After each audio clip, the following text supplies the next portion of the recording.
And I will say it's very easy to speak truth from this podium when you have a president who is implementing policies that are wildly popular with the American people, and that's exactly what this administration is doing. It's correcting the lies and the wrongs of the past 4 years, many of the lies that have been told to your faces in this very briefing room.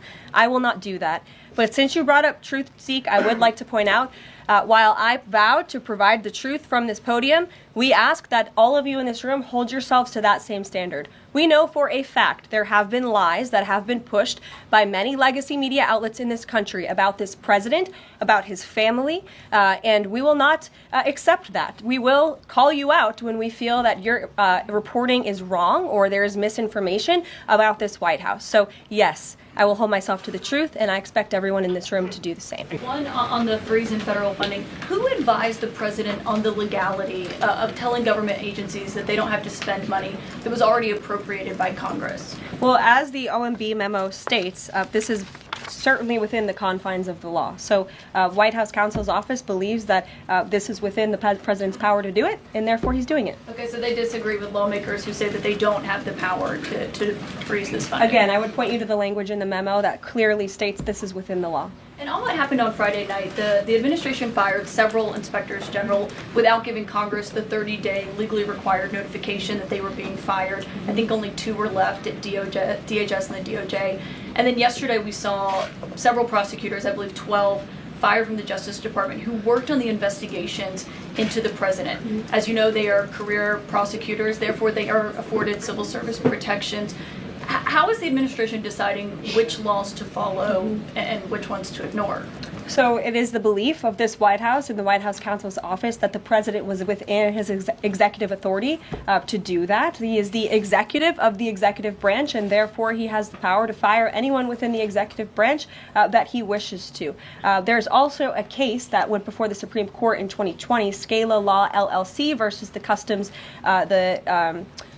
Bureau protection. I would advise you to look at that case, and that's the legality that this White House was resting on. So you're confident that if they bring lawsuits against you, those prosecutors who were fired, that they will succeed? We will win in court, and yes. Did he personally direct this, given they worked on the classified documents investigation and the election interference investigation? This was a memo that went out by the Presidential Personnel Office, and the president is the leader of this White House. So yes.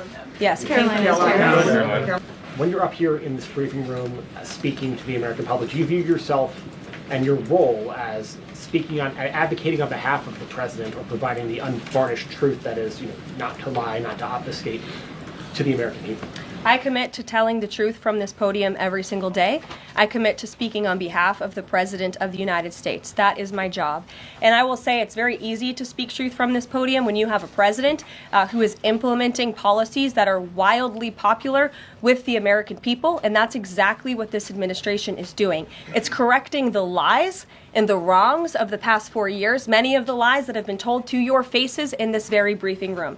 I will not do that.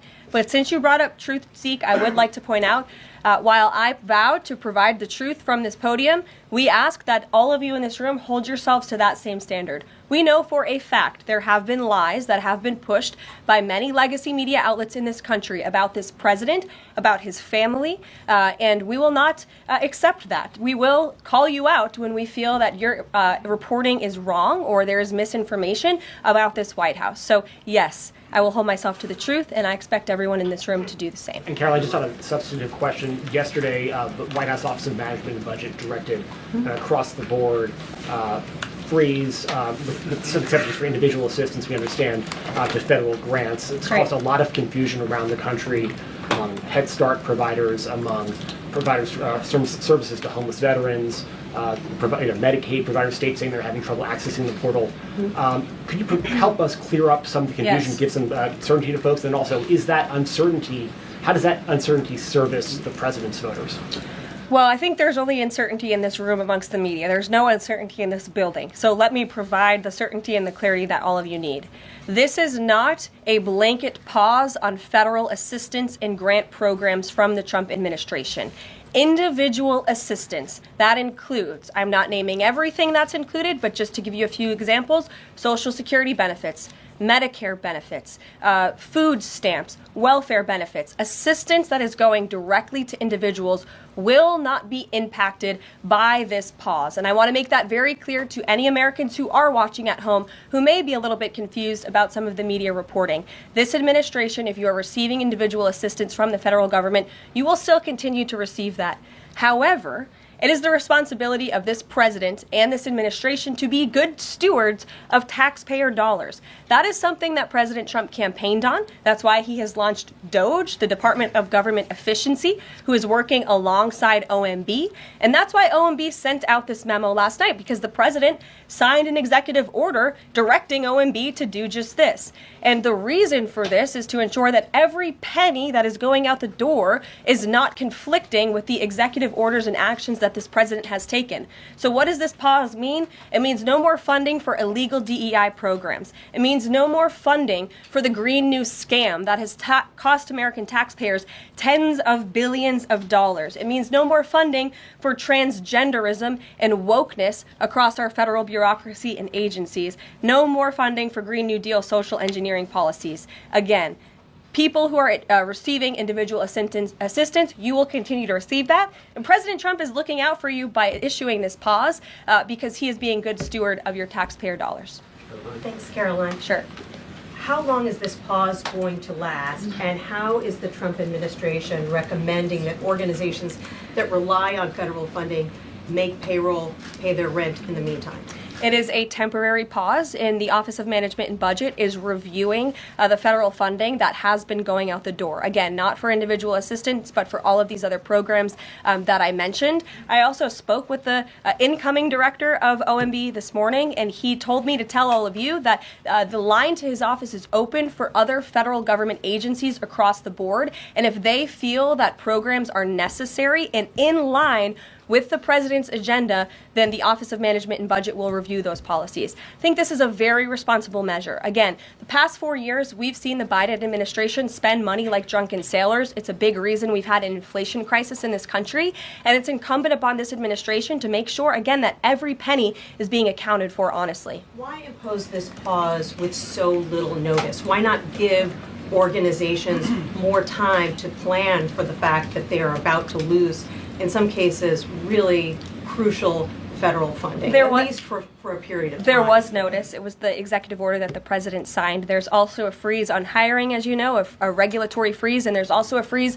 on foreign aid. And this is, again, incredibly important to ensure that this administration is taking into consideration how hard the American people are working. And their tax dollars actually matter to this administration. You know, just during this pause, DOGE and OMB have actually found that there was $37 million that was about to go out the door to the World Health Organization, which is an organization, as you all know, that President Trump, with the swipe of his pen in that executive order, is no longer wants the United States to be a part of. So that wouldn't be in line with the president's agenda.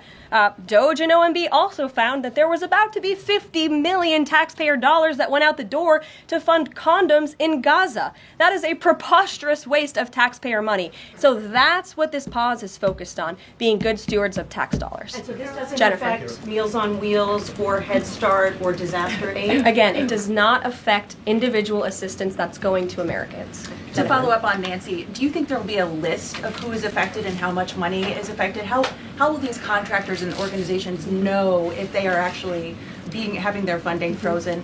And then secondly, if you're willing, can you just clarify, is the end goal of this to essentially challenge Congress or to prove that the president can withhold federal funding? In other words, is this an attempt to pick a fight to prove that he can do this? No, absolutely not. As it says right here in the memo, which I have, and I'd encourage all of you to read it, it says the American people elected President Trump to be the president of the United States and gave him a mandate to increase the impact of every federal dollar. This memo requires federal agencies to identify and review all federal financial assistance programs and supporting activities consistent with the president's policies and requirements. The American people gave President Trump an overwhelming mandate on November 5th, and he's just trying to ensure that the tax money going out the door in this very bankrupt city actually aligns with the will and the priorities of the American people.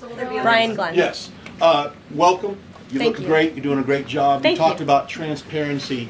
And some of us in this room know how just transparent President Trump has been the last 5 or 6 years. I think you'll do the same.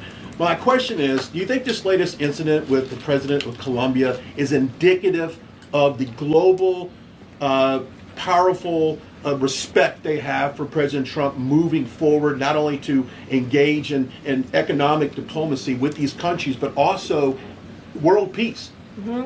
Absolutely. I'll echo the answer that the president gave on Air Force One last night when he was asked a very similar question by one of your colleagues in the media. This signifies peace through strength is back. And this president will not tolerate illegal immigration into America's interior. And he expects every nation on this planet, again, to cooperate with the repatriation of their citizens who illegally entered into our country and broke America's laws. Won't be tolerated. And as you saw, the Colombian government quickly folded and agreed to all of President Trump's demands. Flights are underway once again. Deanna. 2 questions on deportations, if I may. President Trump had said on the campaign trail that he would deport pro-Hamas students who are here on visas. And on his first day in office, he signed an executive order that said, quote, "The U.S. must ensure that admitted aliens and aliens otherwise already present in the U.S. do not bear hostile attitudes towards the citizens, culture, government, institutions, or founding principles." So should we take this executive order as Trump saying he would be open to deporting those students who are here on visas but, hold pro-Hamas sympathies? The president is open to deporting individuals who have broken our nation's immigration laws. So if they are here illegally, then certainly he is open to deporting them. And that's what this administration is hard at work at doing. We receive data from DHS and from ICE every single day. From what we hear on the ground, ICE agents are feeling incredibly empowered right now because they actually have a leader in this building who is supporting them in doing their jobs that they were hired to do, which is to detain, arrest, and deport illegal criminals who have invaded our nation's borders over the past 4 years. That's what the president is committed to seeing.